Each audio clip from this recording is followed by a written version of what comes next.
public safety, cause we ain't really had like enough of that lately. Tired of all these other runner-ups trying to lie to me. Hill Harper about to help build a strong economy. Gotta fight for women's rights and affordable health care. Hill Harper here to make sure that we got the help there, cause we need somebody that's gonna make sure that we really straight. And he got plans to decrease our insurance rate. We talking actor, author, father, activist, union leader, and Harvard Law School graduate. Once he get in, trust me, it ain't no stopping him. He'll gonna bring the fight for us all back to Washington. Hey, if you tired of working harder, vote Hill Harper. If we trying to move smarter, vote Hill Harper. See it in big bold letters, vote Hill Harper. Gotta believe in better, vote Hill Harper. If you tired of working harder, vote Hill Harper. If we trying to move smarter, vote Hill Harper. See it in big bold letters, vote Hill Harper. Gotta believe in better, vote Hill Harper. You got to call them. You got to educate them and say, you know what, there's a brother on the ballot August 6th. Hey, everybody. Hello, hello, hello. Hey, everyone. It's great, wonderful to see everybody, and just wanted to come on and say hello. I'm actually walking Spice because I was about to start this live, and Spice started making the noise he's making right now, but that's because he sees two other dogs. And hey, how are you? Good to see you. I'm Keith. I called you a couple of times about the podcast. Yeah. Hey, Keith. I'm Hill. Nice to see you. Yeah, these guys, they're friendly, but they just get a bit aggressive. Understood. Understand. Okay, have a good one. Thanks, Keith. All right, so that was a little dog meetup. So listen, today's live. I was asked what are you going to talk about today? What's today's live going to be about? Today's live is really about gratitude. Running this campaign, you just realize how many different folks are involved and get involved in a campaign, how many people is needed to actually reach out to folks and to how you doing? Reach out to folks and connect and do all the work that a campaign. So I'm just so grateful to everybody with all this. And today being Juneteenth, it just reminds me, there were so many Juneteenth celebrations over the weekend on Saturday, but also there were a number today. And, the ability for all of us to lean in, to make the world a better place, to do all the things and all the sacrifices so many people have made before us, that came here before us, that really laid a foundation for just somebody like me to even to be able to run for office and to have that opportunity. It's really incredible. And so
okay, so I think I'm back. We're having some connectivity issues, and watch this. I'm back just in time look at that. Look at that incredible lawn sign. Uh, in fact, if anybody out there wants a lawn sign, please let me know. Would love, love, love to get you one, and and proudly display. I'm so thankful for my neighbors who are supportive, who put that out. I and I'm very, very thankful. So I was in the middle of talking about gratitude and saying happy Juneteenth to everybody, and how grateful I am to all the folks who have helped and supported this campaign so far, and all the folks that just reach out all the time to offer encouragement, to offer advice, to lean in and help. It's just it's definitely a community of folks um, who all want to see the world be a better place, and and and that's great. And we're on a Zoom last night. So many different people with diverse interests, diverse ideas about what's going to make the world better. Here we go. Another neighbor. Bam. Thank you. Great sign. Um, and, we were talking about different groups of people. And there are definitely those out there that folks they disagree on like 9 things. They agree on one, and they can go storm the Capitol together. But a lot of times in our communities, there's a heart where you could agree on 9, disagree on one, and then it's like, oh, I can't work with that person and all that. And what we're finding, at least in our campaign, is that we're able to so many different people with different ideas, and we just respect everyone's ideas, opinions, their lived experience, and just be grateful for them bringing all of that to what we're attempting to do and what we're attempting to accomplish, and knowing how important it is, knowing how important this open U.S. Senate seat is, and how vital it is for representation, and how vital it is. And truly, I say it all the time, it's truly a matter of life and death. And I truly believe that. So I'm grateful, and I just want to say thanks. Thank you to everybody out there. And the response to the chair has just been incredible, because that's the way I feel. I feel like we need to redefine how we see our representation, and it has to be all of us walking in there. Oh, the thunder! Can you guys hear the thunder? It has to be all of us walking in there together, sitting in the seat together. That's what this Senate seat is. It's not about sending someone off to Washington and then just hoping that they'll do what they think they said when they were running for office, and then we don't see them again for 6 years. It's all of us walking into the Senate together and literally saying, people first. People are going to get represented first, and that's how this is going to work. And the opportunity that holds to redefine what the Senate is, to redefine what representation feels like, looks like, in saying it's collective action, that we're in this together, and it's about the collective. I'm talking low because Pierce should be asleep, and I don't want to wake him up because he's supposed to be in bed and asleep, and so I don't want to wake him up on his lap. I can go over here and talk louder once I get over here. So just let me get over here and into here, and then I can talk louder now because he can't hear me probably now. So the people that have been signing this seat, and we have more, a lot of people signing, which I love so much, are literally going to be the seat. That seat is going to be the seat that I use in the Senate, and those seats are going to be the seats that are going to be in the office in the Senate. And everybody is going to be represented. Everybody's going to be a part of it. Because that's, to me, what representation looks like and what it is. And I think we can show the can we show, I want to try to show. Michigan is more than just a state. It's our hustle and grit that binds us together. This is why this Senate seat belongs to you. This is my seat. Vote Hill Harper, U.S. Senate 2024. This as their seat. Everybody. And every single Michigander should know that they're going to be represented. They're going to be sitting in that seat together. Now, when I first went out and looked for the first seat, that's on my Instagram, I think. Can we play that? I don't know if we can play it, but I went to Eastern Market Vintage, which is a great vintage store in Eastern Market in Detroit, and found this amazing seat that actually, when you turn it over, there's like a little metal stamp thing that says the city of Detroit. So it was an old, city of Detroit chair.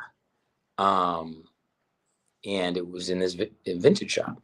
And so got that, and then just started having people sign it. That actual chair is in the back of my car that I drive. And so it's in the back of the truck. And so I pull it out sometimes, not every time, but I pull it out a lot, and people sign it, and it's getting really filled up with signatures. And so it's just I think the other senators are going to think that my chair is just filled with graffiti.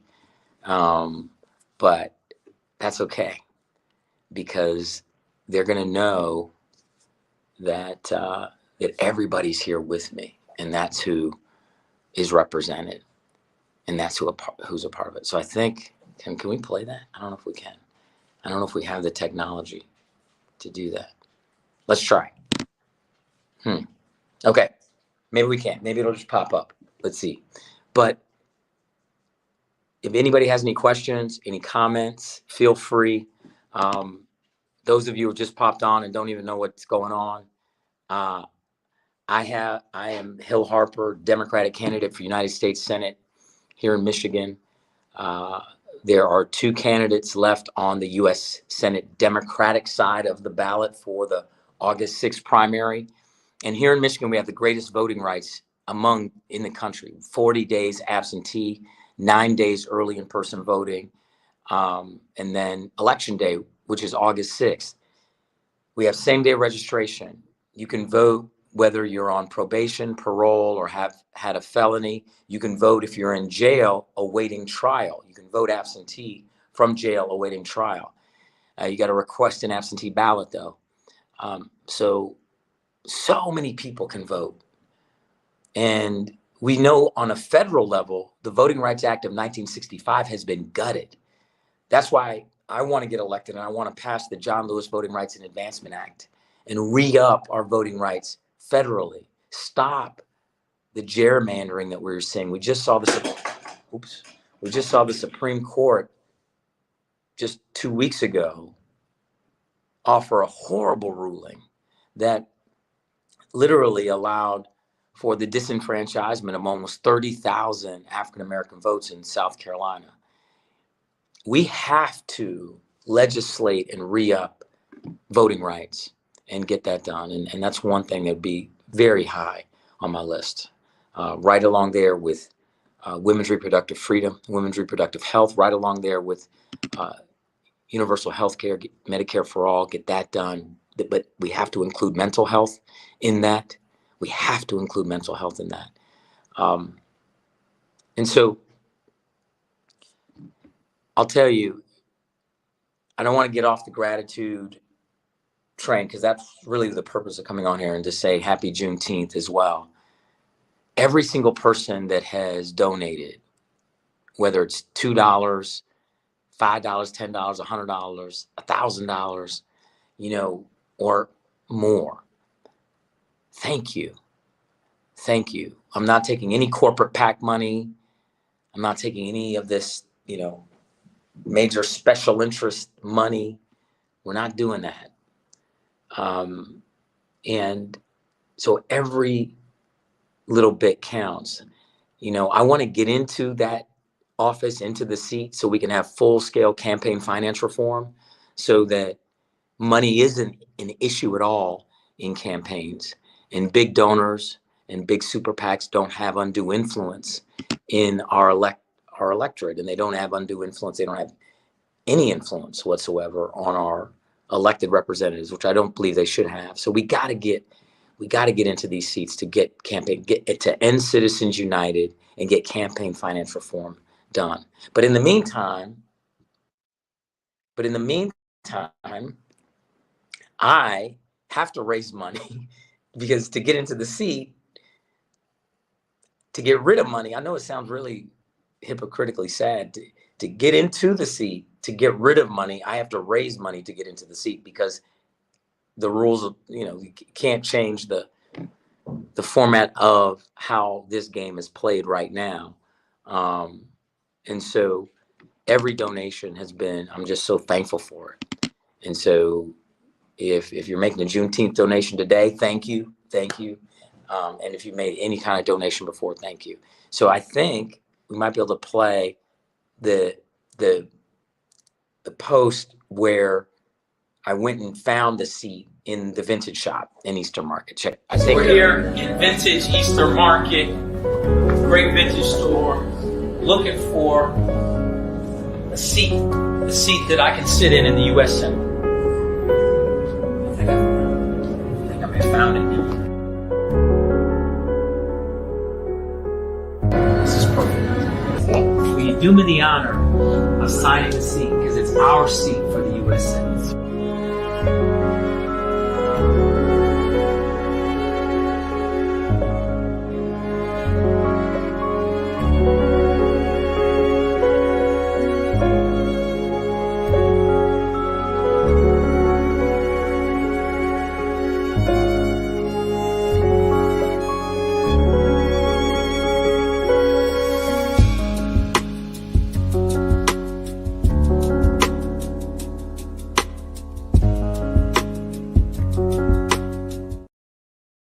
Here, please, share that with other folks, family, friends, any Michiganders, anybody from across the country that you think might support, because that's what we have to do. We have to rework and redefine what representation is.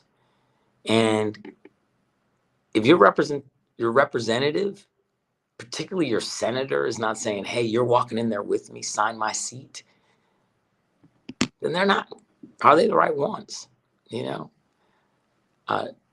Did you do the right thing when it mattered? And the right thing always is representing people and what helps the most people, what saves the most lives, what ends the most people being unhoused, what gets the best opportunity for public education for the most people, what creates less hunger and starvation, what creates the best quality of water, air, what creates the best opportunity for starting a business and creating jobs, what creates the best opportunity for having quality infrastructure and mobility in and out of communities, what creates the best opportunity to not have food deserts in so many of our communities, which I usually call food apartheid because it's systemic. What creates the opportunity to deal with mental health crises, drug addiction? What creates the best opportunity to create safer communities and deal with crime, violence? What creates the opportunity just for people to just have a higher amount of aggregate happiness and health and body health? All of those things, those are the filters that we need, and those are the questions we should be asking of our representatives, and that's what they should be, in my opinion, doing and fighting for, particularly on a federal level when we're talking about the people's money, every single dime that those 100 senators decide to allocate, the budget, our federal budget, every single dime is the people's money. It's not their money. It's your money. It's our money.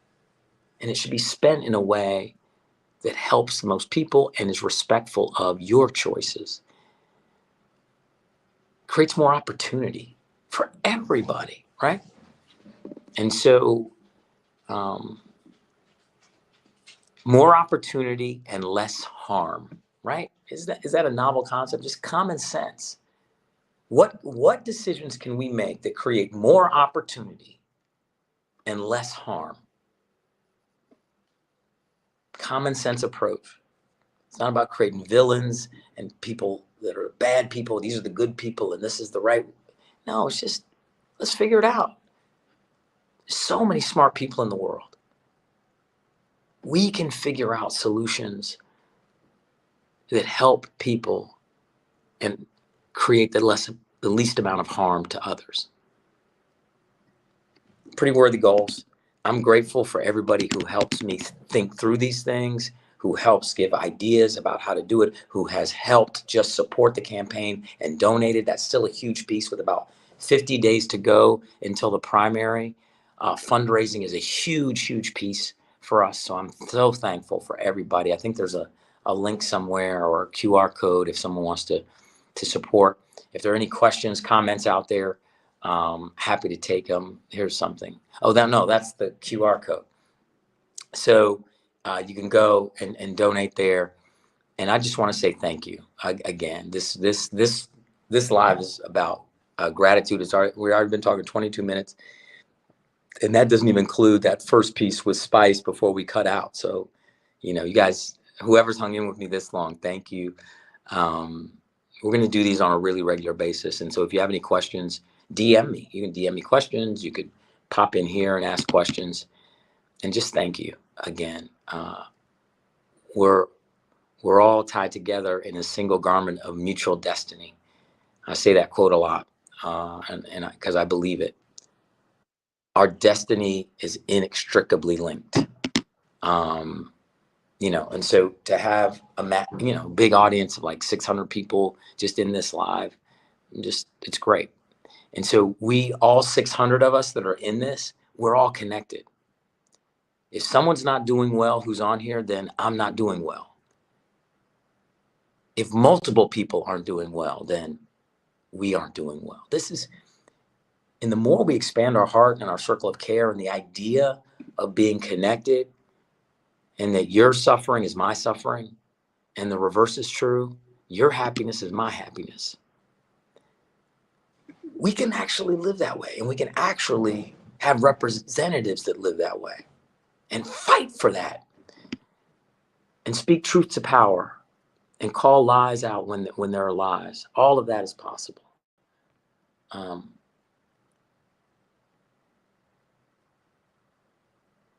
you going to protect and increase Social Security? Great question. The answer is absolutely yes. My mother, who lives here, is 86 years old.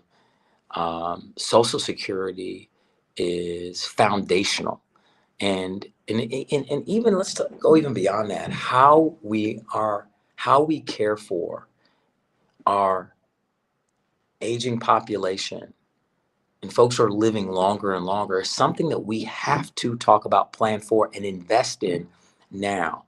So there are a couple things about Social Security. Payments into Social Security, cap out.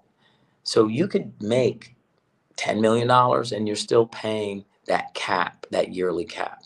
And I believe, obviously, and I talk about it all the time, of people paying their fair share. They're still going to, obviously receive benefit from it.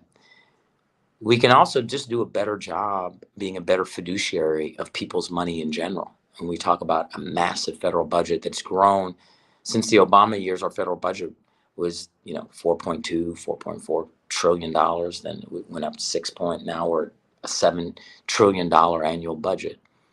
And, looking, my grandmama always used to say, follow the money, baby, looking at where the money's going. and how it's being spent and how we can be significantly more efficient helps to undergird things like Social Security. But we have to protect it absolutely at all costs.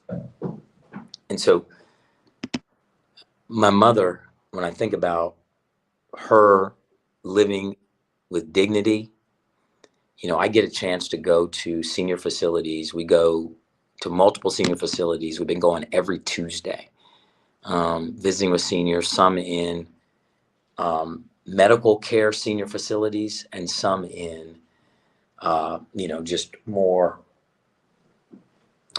just well-maintained, beautiful, not necessarily about health crises, senior facilities, but more about just living and living with dignity. And there are a number of them that are challenged. And I went to one that broke my heart, and it was a woman there who was talking about how there wasn't enough staff. The staff were all great, but there just wasn't enough staff for her to get the level of care she needed, and getting her bed sheets changed, and getting help to the restroom, and things that are about dignity, are about support. And no one who has lived so long and has done so much in this world, paid into this system in the form of taxes their entire life, should be living like that, completely uncomfortable in their own bed in a facility where they just don't have the capacity to care for enough people to take care of them properly. I mean it when I talk about we have to expand our circle of care. Money's there to do it. Don't let anybody try to say, "Oh, he's talking people money." Money's there. That's how we spend. So, all right. With that, I'm going to say thank you to our seniors, because it's about gratitude. Thank you for all the seeds you sown, and we are going to take care of you because you took care of us. So thank you. God bless everybody. Have a great night. Thank you for those who supported. Stay in touch. We're going to do these live as much as we can around the same time, between like 8:30 and 9:30. As many nights as we can. It's from the campaign trail. It could just be about this gratitude. It could talking about someone wants to talk specifically, do that as well. So, like, happy Juneteenth, and